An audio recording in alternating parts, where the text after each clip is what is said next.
right, welcome. This is Jeff Heggie, and today I'm excited to be here with Hunter Reaume. Now, Hunter and I have been talking back and forth since the end of March, but this is actually the first time we've actually been able to jump on a call together, and I'm excited to talk to him today. Just to give you a little bit of background, I've had a lot of entrepreneurs on my shows, athletes, professional rodeo cowboys, and that's what Hunter is. He's another professional rodeo cowboy that I'm excited to have him share some of his story, because I watched Hunter. It was on March 7th. I watched him in a rodeo.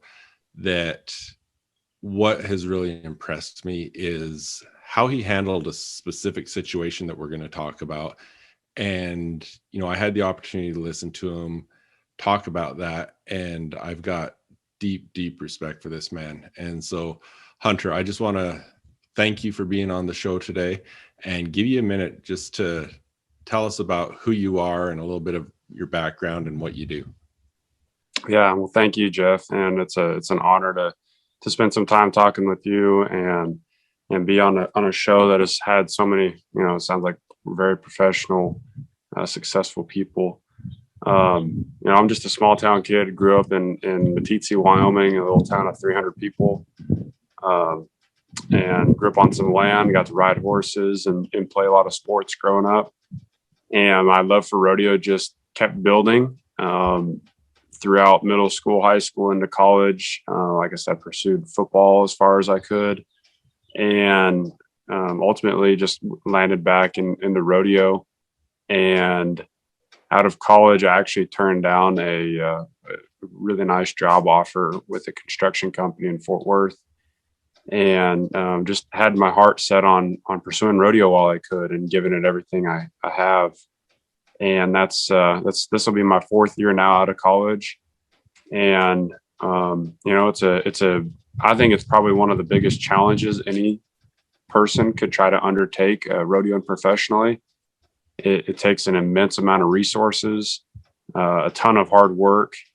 But you got to have, the knowledge and like I said, the wherewithal to stay in it and a lot of times trying to figure out how to finance it. So you're not only trying to be a professional athlete, but you're also probably trying to run some kind of side business or have some other source of income that helps fund it.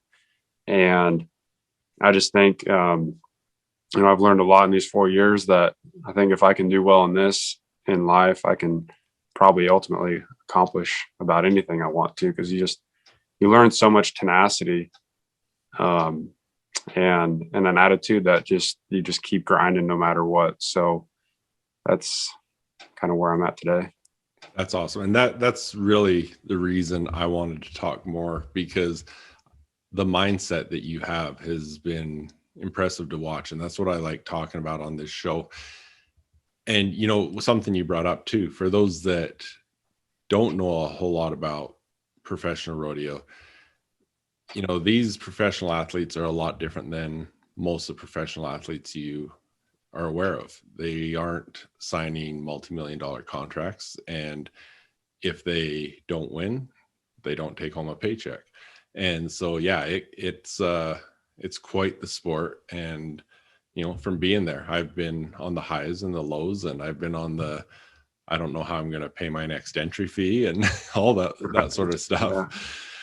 In fact, Hunter actually asked me, we're texting back and forth a while ago, and he really aged me. He asked me how long ago I jumped my last steer, and I had to go look at some old rodeo pictures and stuff, and I realized it's been a long time. But now, what I want to talk about, Hunter, let's start with the American. The American is a pretty neat setup. And I guess to begin with, for those that don't know a lot about rodeo, even a lot of people that know rodeo don't know what the American is or how it's set up. Do you want to just kind of explain that whole situation, how that rodeo works? Yeah. So the American is a very unique rodeo in that there's a massive payout opportunity for people that go through a qualifying system, and it's a pretty lengthy process. Just for short, I think I roped close to 19 calves total to rope that last one I did for all the money. And so you have to go get your spots to qualify.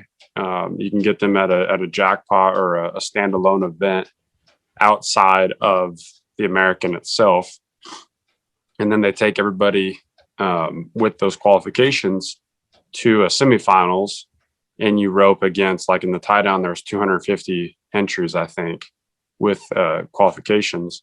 So those 250 guys rope, you run 2 calves, 24 guys come back, and then they have a last chance buyback round as well. And they took 2 more out of that. So you end up with 26 guys out of 250.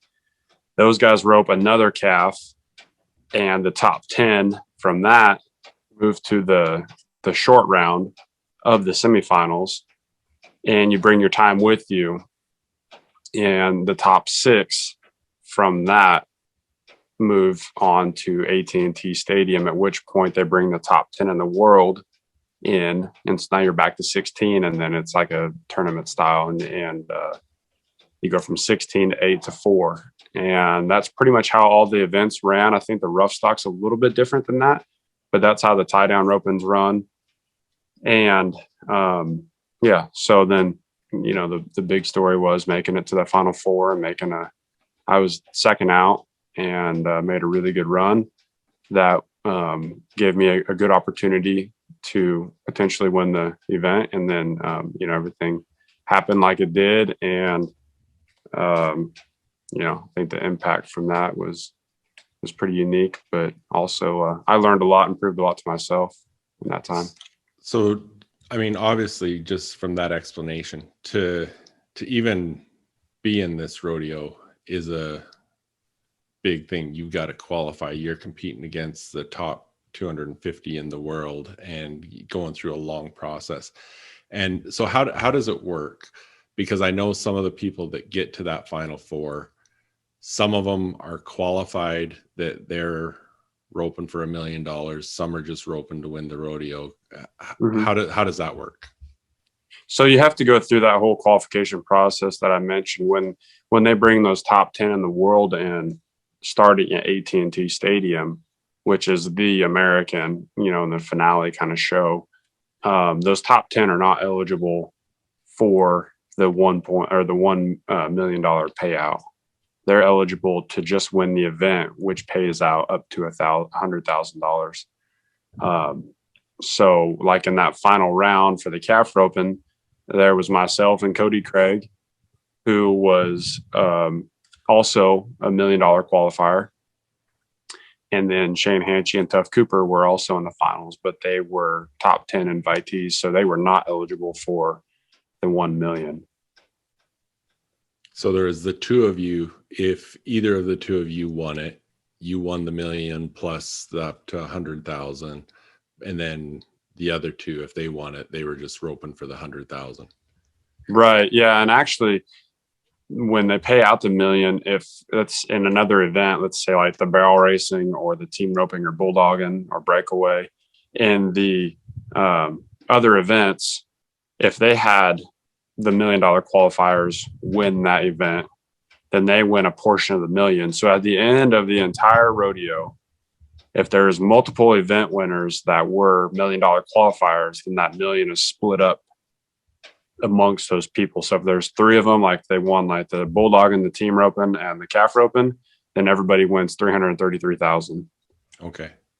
So like I didn't even know this when I roped, but like when I roped my calf, I was the very last guy eligible to win the $1 million. And none of the other previous events had $1 million qualifier win it. So I win all of it. Okay. But like I said, I wasn't even aware of that when I roped my calf. Right. So now, obviously, so for our listeners, tell us what happened there. I made a hell of a run, and it was really cool because that was probably there's no doubt it was the highest pressure situation I've ever roped in. And, I had 2 world champions following me, and I had a great calf and a great shot to make a run, and I executed it perfectly. My horse worked perfectly. everything went as you could dream of it going. And as fastest run I ever made in my life, 7.2 seconds. And in calf roping, you have to get back on your horse, ride forward, and the calf has an opportunity to try the tie to get untied, and it's 6 seconds. And after I declared my time and I was going back to my horse, he spooked for whatever reason and took off running, and the calf got up and it disqualified my time. So just a part of the event and the formalities that we have in the calf roping to make it what it is. And it's completely out of my control when that happened, and it's never happened before, and I highly doubt it'll happen again. But I think God used that moment in a very special way to not only test me, but to show something to the world that probably isn't able to put in words. But it was a pretty unique moment, and everybody's obviously very proud of how I reacted and being professional and everything. And I guess I just tried to react like I would in any other situation, if that had been at home or at another rodeo that wasn't as prestigious. So I wasn't at the rodeo, but I was watching it on TV, and I know Tyson Durfee. I've had him on this show before. He's a world champion tie down roper. He was there, and I texted him at the time, and I said, "Oh my gosh, I feel so bad for Hunter. He made such a great run." And his reply to me, he says, "It's devastating. I've been mentoring him for the last couple of years. To let that much cash slip away is so hard."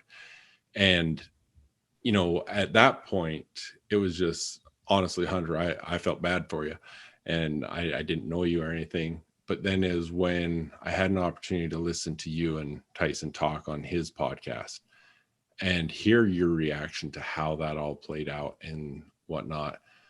That's when I was like, I'd love to get Hunter on here, because this is something that so many people can learn from how you handled that. To let $1.1 million slip away and you're that close to it. I know I wouldn't have handled it as well as you did. So tell me, right after, what were your reactions? What did you do right after? So, in the moment, I don't think you have a ability to consciously think of what you're going to do. It's just like any high level athlete, they don't think when they compete. At that point, their body's reacting to what they've trained it to do. And so, competing, I did what I'd trained my body to do, and I'd trained my mind to do over several years.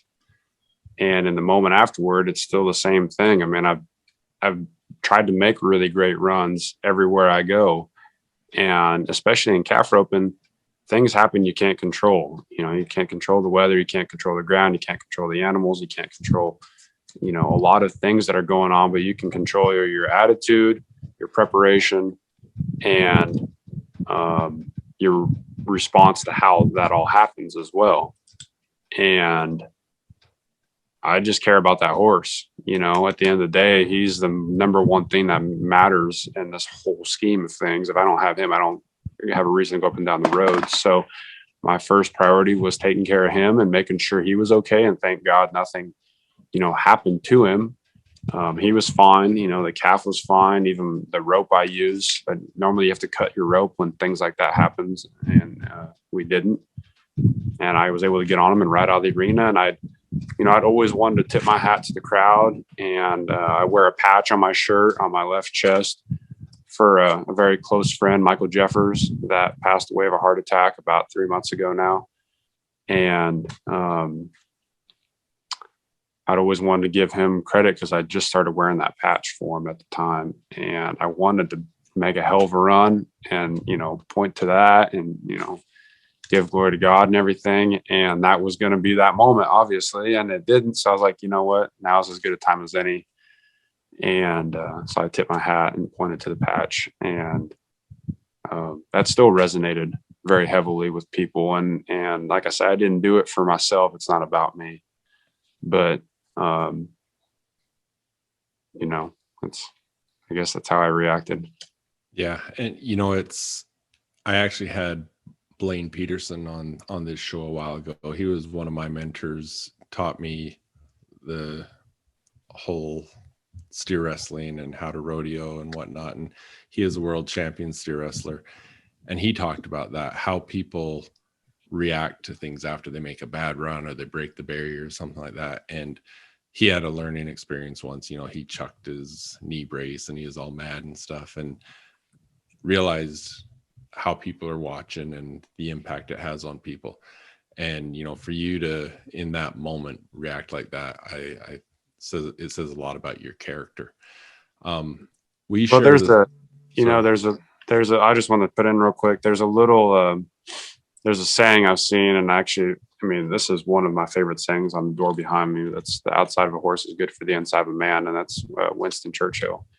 But my other thing that I always try and put my perspective on when I show up to a rodeo is a saying I've seen that said, somewhere around this arena is a kid that wants to be just like you when they grow up, and that always puts me in that mindset of be a professional. Rodeo is extremely tough sport, and we all put a heck of a lot into it. And when things don't go right, it is extremely frustrating because you've got so much money on the line and so much time and energy, and you're not guaranteed anything. But I really try to make sure that I never show something in a bad way, especially in the spotlight. But, even then after that event, like I didn't take it out on my horse or do anything like that. Just again, because it's not his fault. He's doing what he's been trained to do, and, so yeah, I think that's another thing that like Blaine would probably say is probably why he felt guilty about it is some kid probably saw that. Right. That doesn't settle well with you. None of us are perfect, but you dang sure want to try and always put your best foot forward, because you never know who is watching. Well, on that same subject, tell the story about when you left, and I believe a father and daughter, was it, that you met outside? Yeah, well, so I made it back over to my trailer, and we were parked right on AT&T Way, like right in front of the stadium. And I took Gypsy back to the trailer and unsaddled him and brushed him out and put hay and water in front of him, just like I do everywhere I go. And then, I started putting my stuff away, my rope can and my string and boots and all that stuff. And we were actually getting ready to load up and leave. And a family, a husband and wife and two boys, came up to the trailer, and the dad just said, I wanted my kids to meet somebody with that much, class and attitude and everything. And I just sat there and talked with them for probably 10 minutes. And the boys were pretty young, but I told them, everybody loves a winner. And, that's part of it is you have to learn how to win. That's something I've really tried to learn in the last year and a half, at least. But I told them, I was like, the one thing I've dang sure learned how to do is lose. And I've lost a lot. And as far as competing wise, I never made junior high finals. I never made high school finals, never made college finals. And I had pretty similar talent to what I do now. And that can be very frustrating, but you have to learn how to take those losses consistently, realistically for me, and still, put your foot to the grindstone and go to work and figure out, okay, what do I got to do to get better then? If I'm not winning, what do I got to fix? And I just told him, I'm like, that's why I can sit here and talk to you guys right now. And I didn't break a rope can. I didn't beat my horse. I didn't do anything ignorant. And I think it's all part of that is you just have to keep the right attitude. And so, that was a cool opportunity to say that to those kids. And then I also met another group of kids that walked up afterward, and it's really cool. I've stayed in touch with the other two kids that came up next, and I stayed in touch with them for the last couple of months. And I actually got to stay at one of their dad's place the other day, and we got to practice and flank and tie a little bit, and got to share some more of that attitude plus the work ethic and fundamentals that go with it. And as what you're saying about the kids watching. I mean, that's in any sport, but I remember, the first pro rodeos I went to when I actually knew who the athletes were and had an opportunity to get an autograph or something like that. And even when I was older, I remember being in San Antonio and Joe Beaver was parked a couple trailers away from us. And here I am like trying to snap pictures of him because I'm like, that's Joe Beaver and stuff like that. So yeah, I mean, people are watching you and that's really cool. So let's talk more about mindset and those sort of things. What's your biggest learning experience from this whole situation that you've got out of it?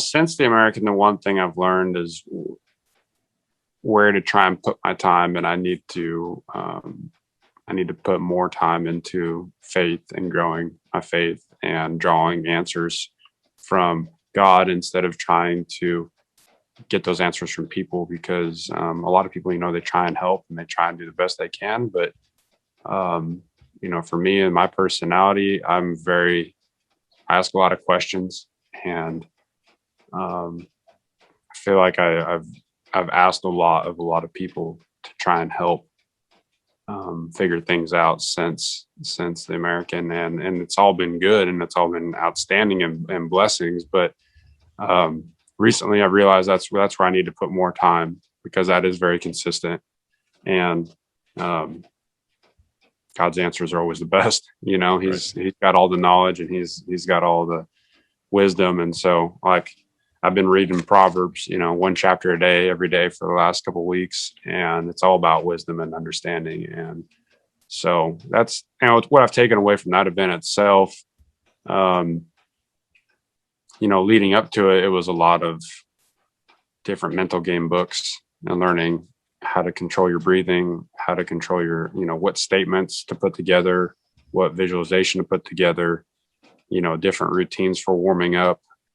I've messed around with a lot of different physical fitness routines, and rodeo is kind of unique in that you gotta try and keep it really simple but very effective. But it's not like you can just push a lot of weight all the time, because you're sitting so much. There's a lot of opportunity for injury doing that. So it's just been a lot of refining. So let's, because that's what I talk a lot about, is these mental things.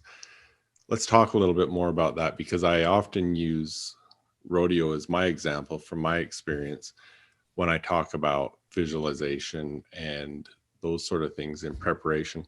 What are some of the things you do, either maybe in both situations, from a daily practice standpoint, but also when it's time to get in the zone and perform?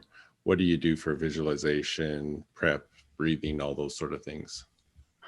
Yeah, so I use a combination of the books I've read,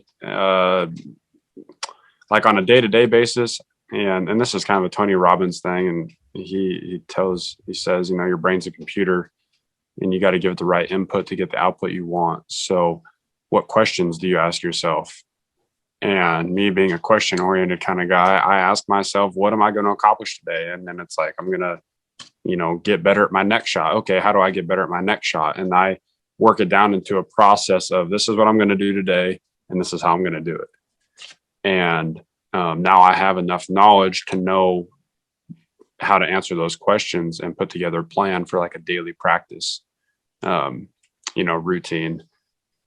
And then, as far as game day prep goes, Tim Grover and his book Relentless has been huge. The whole dark side and finding that place, and your buttons, like he talks about, figuring out what triggers you, and that being something that only you really have control of.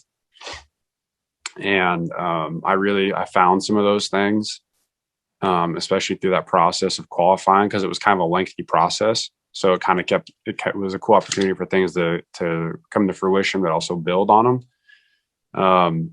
Jason Selk has written a couple of really good books, the 10-Minute Toughness, and he gives you a lot of very concrete, like centering breath, identity statements, performance statements, your highlight reels, your visualization. And so like I'll watch some of my favorite videos. But a lot of times what I've really tried to put a lot of energy into is visualizing that. And it was always really hard for me to visualize a run, and almost to the point that I could feel it. Like I could feel the string in my hand and the rope in my hand and the ground under my feet and the way my horse feels and all of that stuff. And what's cool is when you start making better runs, you have more runs to revisualize. And so now I have a lot more than I did prior to the American, really, to use. And I know that feeling more now too, because once your body does it once, then it's a lot easier to recreate it in your mind. And that was a smoking run. That was a nice run. Yeah. So how have you been doing since then? I know you've been on the road. You've been hitting a lot of rodeos. I have. Yeah. I pushed pretty hard afterward. I went straight to Florida and made pretty good runs. One rodeo, I was just out of the money. Another one, I caught a barrier, and another one, I didn't, I drew a pretty strong calf, but that's just kind of how it goes. And I won some good money at Red Bluff, California. I just got back from Redding and I won some good money there at Redding as well. But calf roping is such anymore.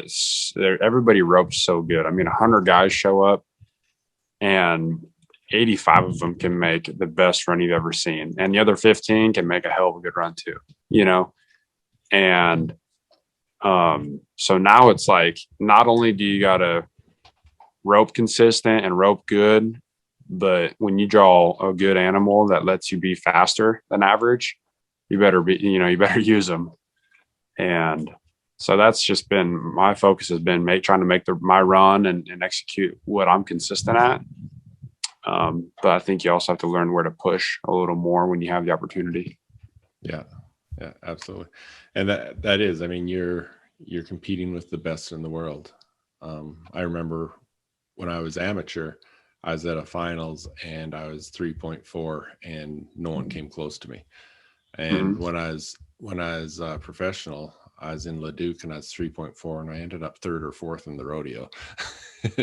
And I mean, it's just, and yeah, you're competing against the guys that are the best in the world. And that's why that run at the American was so impressive, because you were against the best of the best and you beat them all. And it was a beautiful run.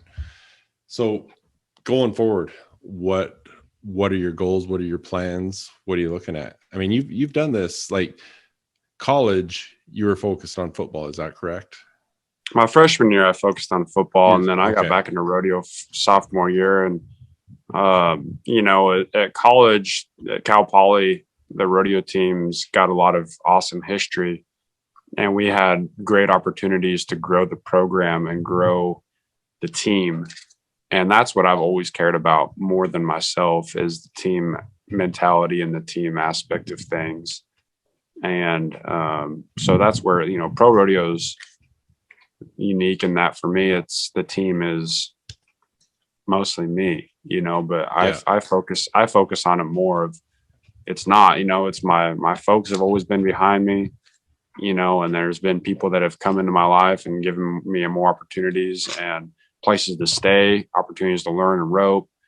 And so now that's my team, is it's all these people that we're all working for a purpose, and a lot of it comes to fruition, in my competing in the arena, but I want to grow that outside of myself and focus more on the industry and the businesses and the people that are involved in it, because they're, at the end of the day, they're the backbone to it.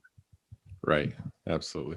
And, that's something unique about the rodeo. It's a big family. It's, Tyson and I were talking about it on my podcast, and, you're competing against each other, but you're each other's biggest fans as well. Everyone's hoping for each other. And so that part is really cool. So actually I want to give you an opportunity too. I know that you have some sponsors and those sort of things, I want to hear more about them, how that helps you out, and also for anyone that wants to follow your journey, how they do that.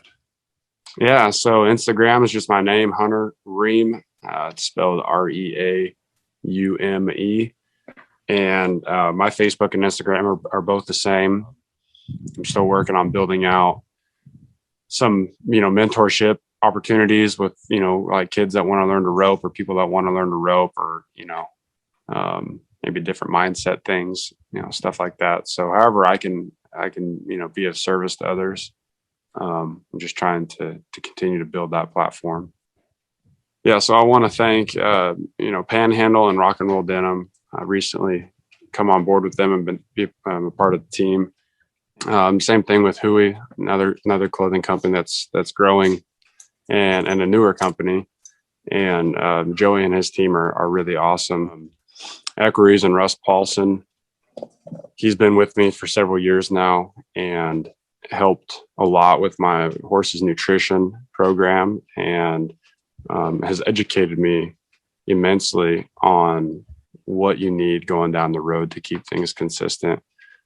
Jug Waterers and Champion Toe Ropes are a newer group that I've started with, and the same thing.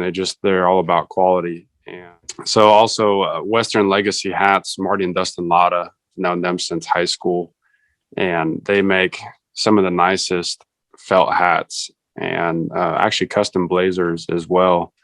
But everything's custom in them, from the sweatband and your name and saying in it, like mine's going to say my name and successes in the journey, all the way to the buckle set that's on there as well, is custom and made by Rockin' Out Silver.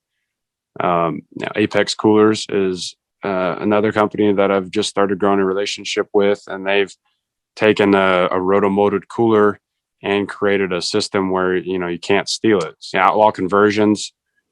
That's a conversion in my living quarters trailer. I live in my trailer over 300 days a year, and I've had that trailer for 4 years now, and I have never had, knock on wood, never had any serious problems with that trailer. And Rios of Mercedes Boots and Anderson Bean, they make handmade boots down in South Texas.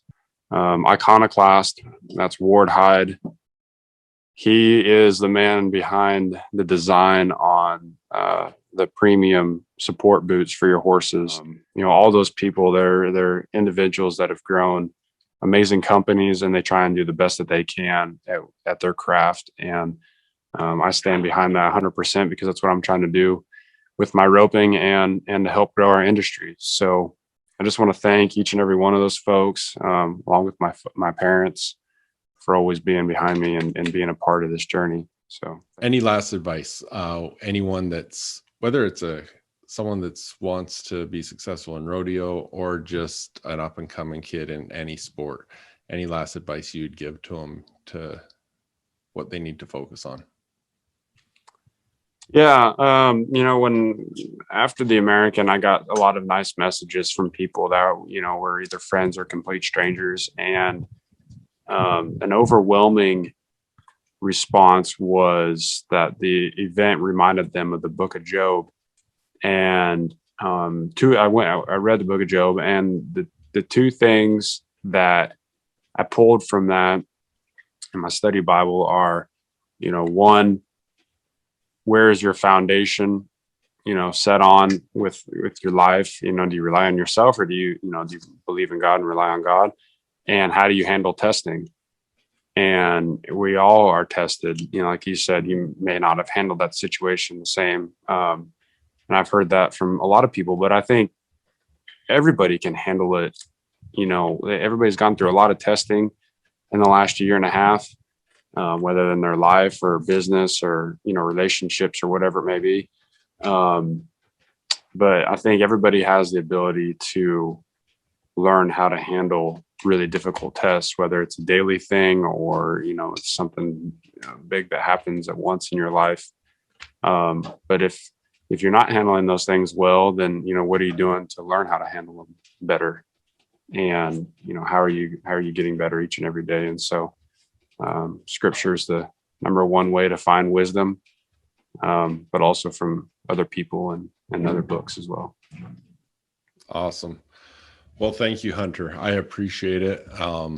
Appreciate everything that you shared and being on here with us. So thank you, and good luck going forward with everything else. Hope you go win some money. Awesome, man. Thank you very much.